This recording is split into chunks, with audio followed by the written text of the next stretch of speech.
guys, welcome aboard. We're back to it. We're back on the little Torry. As you can see, it's pretty well in the nude. So today we'll give you some specs, bring you up to date on what these little things were. So they used to run a limited slip div, which was a 3.36 ratio, which run up to a 4-speed box. I don't know the ratio on the box. And then they had up front for a power plant was a 2026. And I'm going to get some more insight onto this car, and hopefully Mick has been doing his homework so he knows. Alright, do you want to know some dimensions about the car as well? Hit me. Okay, so let's talk about the length. And the length of this car, what do you reckon? I don't know, 4 metres? Yeah, sort of. It's 4,387 millimetres long. There you go. So, what else would you like to know? Keep going, what else have you got? Alright, let's give you the width. On this car, the width was actually 1,543 millimetres. Alright. And this, you might know this one, the fuel tank. What do you got? What do you think? What do you guys reckon? I'm thinking 60 litre fuel tank. Wrong. Oh. 77 litres. Okay. So that's what it could, handle. Alright. And what does the big girl weigh in at? Not a big car. I'm guessing 1200, 1250 kg. Close, not too bad. It's actually 1,103 kgs. Alright, okay, so they're a pretty light little car. Yeah, it is. So that explains how they went so good. Yeah, that's right. Power to weight ratio, and obviously Brock could shoot the little pocket rocket around Bathurst and kick throw it around. Yeah. Yeah, that's it. So really, they're only a little car, aren't they? Tiny. Yeah. And 2-door. 2-door. But I must say, when you actually work on these, they're actually well built, aren't they? They are. They're actually a good little thing, well put together. Simple. Yeah. But everything works. Yep. Like all the suspension. They were just a good car, really. Yeah. For what they were back in the day, they were probably a well-designed little car, especially in a 2-door. But we just hope now, guys, that we can put it all back together again. Yeah. Announcing Torana GTR. Full instrumentation, sport steering wheel, high back, deep foam buckets, door-to-door deep pile carpet. Outside, start with handsome high-powered styling. Add full coil suspension for beautiful handling. Then add a high-performance 125 horsepower 6-cylinder engine. Fat, road-hugging B70 tires on wide rally wheels. Disc brakes. All the way and then some. Torana GTR.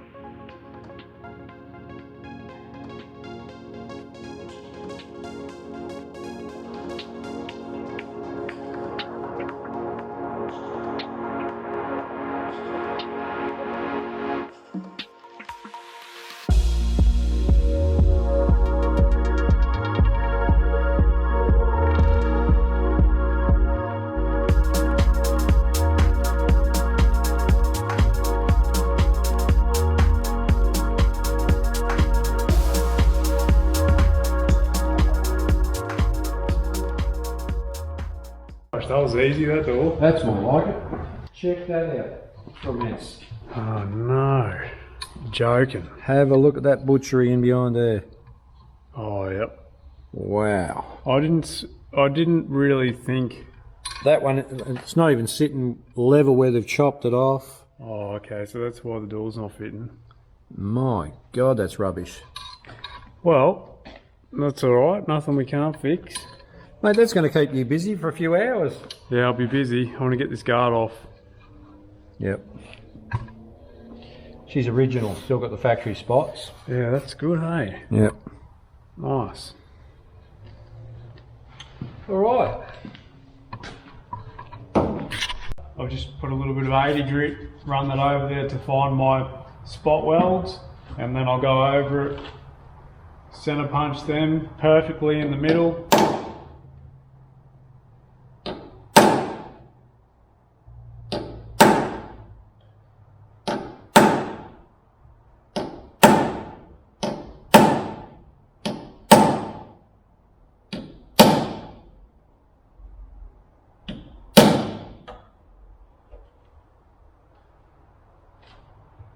I'm just drilling off the top skin and the guard, as you can see, not too deep.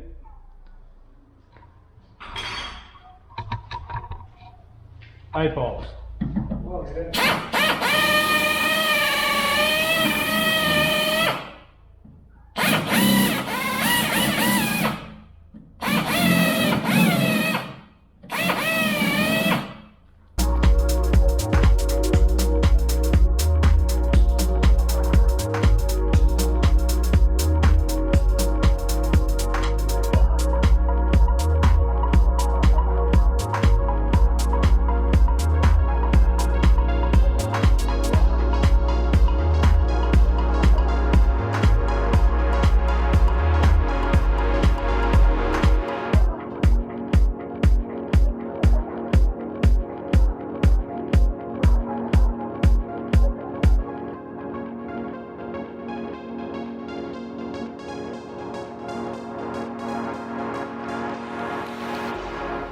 Alright guys, the next stage now. So I've gently just unpicked it all, try not to drill through so much, like we were saying before. Bottom's done, the front. Hopefully it should come off.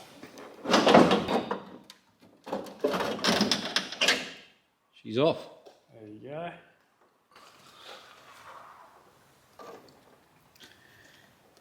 Yeah, she's a little bit cancery there at the bottom. Oh, it's had a big piece put in it right up through there. Yeah, it had that patch. Okay. But that came off nice and easy, hey, compared to the other side.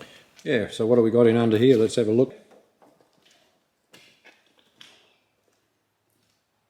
That all looks fairly original around the front of that headlight support. That inner skirt. There you go. Have a look around it.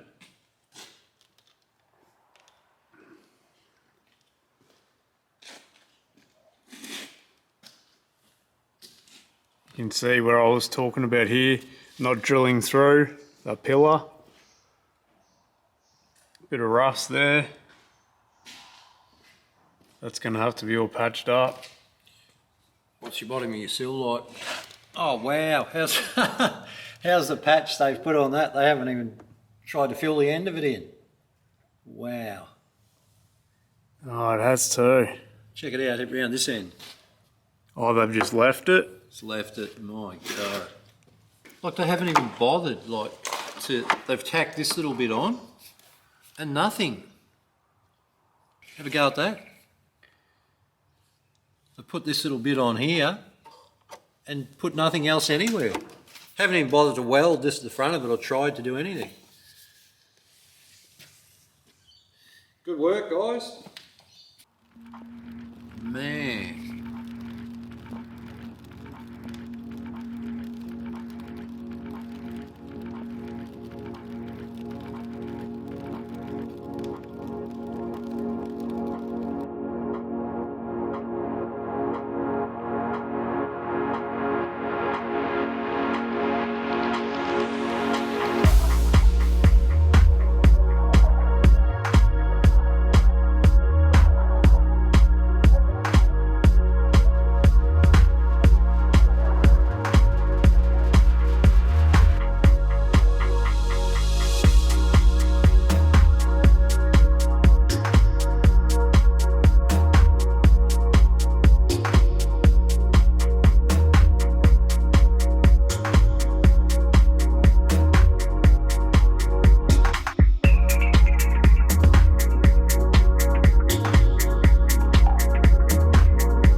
Alright Dad, what are you doing now?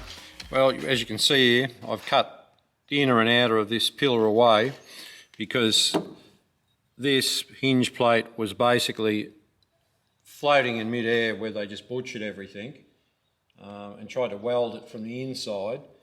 And because of the rust and all the ill work and bad patches, I decided, no, correct way to do this is chop it right out, get rid of it, take that plate off, I'll clean that all up, replace that. And then what I'm doing now, I've made up a stencil here to get the right size for the cutout that I need.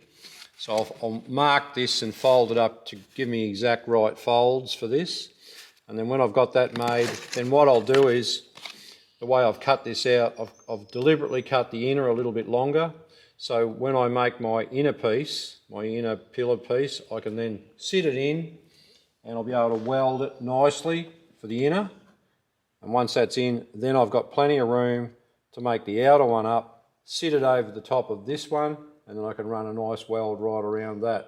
But once that's in place, the inner and outer, then what I'll do is I'll cut the section out of it for the hinge plate, and then I'll slide it in like so, and then once it's in, I'll drill through the two outer skins in onto the hinge plate. I'll do probably 3 or 4 nice plug welds, which will secure it back onto the pillar, and then I'll give it a little one just down the side. So once that's all back in, the pillar will be super strong and the hinge will never move. So after a lot of muck around and look at it, I thought, no, correct way, we'll put the lips and everything back on it and it'll be really good for a long time. But I'll clean this right up now, make my bits up and go from there.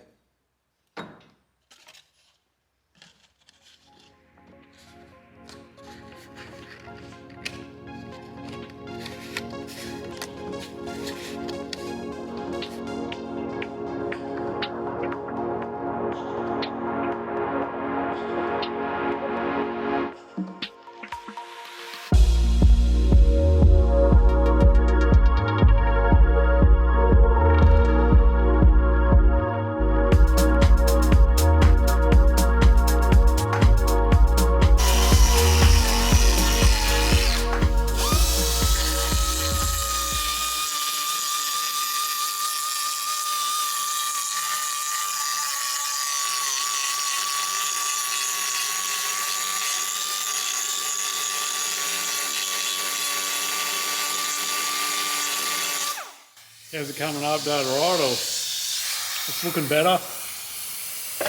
Yeah, no, that's Looks good.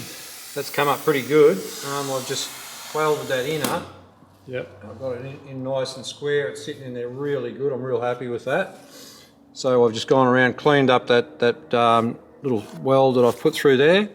So now what I will do is form up the outside piece, and then I'll step that in just really how it should sit.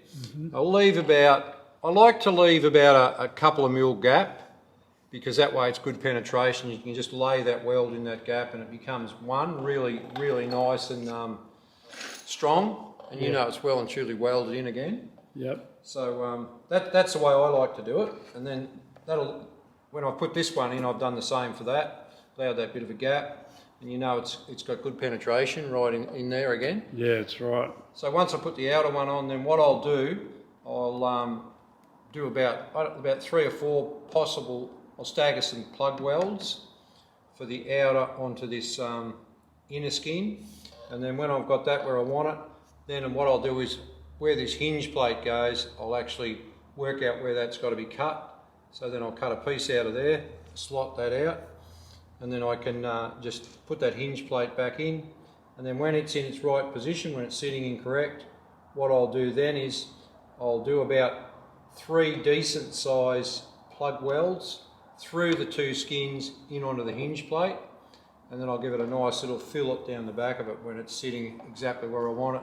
And that'll be as strong as, that'll last for, well, probably another 50 years at least. Yeah. And I see you've used the zinc plate. Yeah. Sheet metal. Yeah, I went 1.2. Yeah, nice. Little bit meatier. Yeah. Not overkill, but just enough. Yeah, nice and strong, hey? And yeah, go on with the zinc, because it just, you know, when you put the outer onto the inner, it doesn't rust. Yeah. But we'll use all weld through primer on this anyway. Yeah, that's right. And, you know, dress the inside up a little bit. Not that it's going to take much because it went in beautifully. And yeah, that'll be a really nice little repair again. Yeah, nice. And then obviously it'd be cut below that with the new sill. So. Yeah, I won't, this down here, I'm not really too worried about that side of it just yet because I don't know exactly where I'll finish this new outer sill skin. Yep. It could be there, maybe a little bit higher. I'm just not real worried about that yet. And then you'll stagger joiner in as well. Yeah. That's very important, as you know. Yep, I'll stagger that in. Yeah. And yeah, should be all good. But that's going to come up real good. A little bit of time involved in it, like any repair, but yeah, no, that's all right. it's going to be a whole lot better than the mess that was there. Yeah, that's for sure. All right. I'll carry on, you'll carry on. Rewardlessly sometimes. As you can see, I've formed up this outer skin, and there's the inner one, guys, that I've put in. Cleaned up that weld around it where I put it in, and you've made this outer one now to sit over the top of it and pop it on there so you can have a look. And there you go. So it's sitting on really well. So what I always like to do is once you've formed up your little patch repair and you want to do your plug welds, I always pre-drill the outer skin before I actually weld it on in place, because when it goes on later, if you've already welded and then you try to drill, unfortunately you're going to probably not quite through but halfway through the inner skin, and I don't want to do that. So by doing it this way, by pre-drilling, all you're going to do is plug that in onto that inner skin and it'll be a really nice, super nice finish. And also what we like to use, guys, is always zinc in our sheets, because when you pop it on a new piece, especially if you've got the inner bit, once it contacts, over time, if it's black steel, if it's just ordinary mild black steel, panel steel, what will happen, it'll start to sweat and you'll create rust in there. But with the zinc, it gives you a really good chance that it'll hold it for a long, long time. But what we'll do now to try and prevent a lot of that too is we'll use zinc weld through primer everywhere that's been repaired. And then when you put your outer on, you've got nice protection inside. You do your couple of plug welds around it. And the procedure normally, what I like to do with the patch panel so it doesn't pull out of shape, I like to give it a tack, probably a couple down the side there just to hold it, clamp it back there, and then away you go. But as you can see, if you come in there real close, I always like to leave a couple of mil gap when I do a repair section, because what that allows the weld to do is penetrate in it really nicely, and it gives you the opportunity to have a nice flat weld right around that. And strength is way, way better if you do it this way.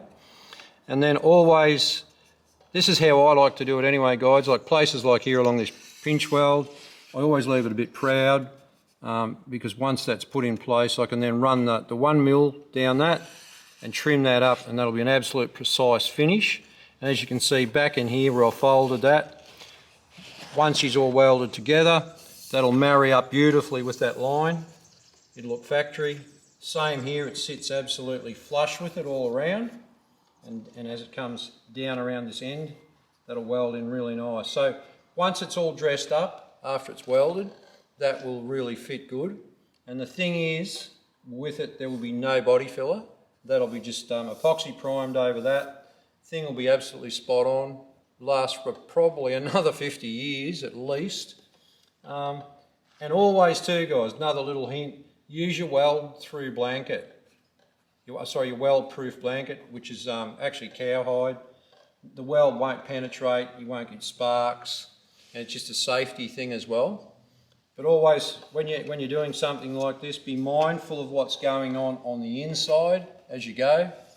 Be very careful, you don't want anything to catch a light, which can quite easily happen. But yeah, as you go, just tack it in and have a look, stop, have a look, stop, have a look. And when you're happy with it, yeah, just do your little stitches, fill it in, and the thing will come up as good as new, if not better. This will be actually a little bit stronger than factory, this, when it's in. Yeah, what's that's 1.2. That's 1.2 zinc coated sheet. Yeah. You know, like I explained there earlier, we like to use the zinc because for the long term it's excellent protection for rust. Yeah, definitely. But once that's completed, we'll bring you back to it, guys. Once it's all welded in, you'll see it.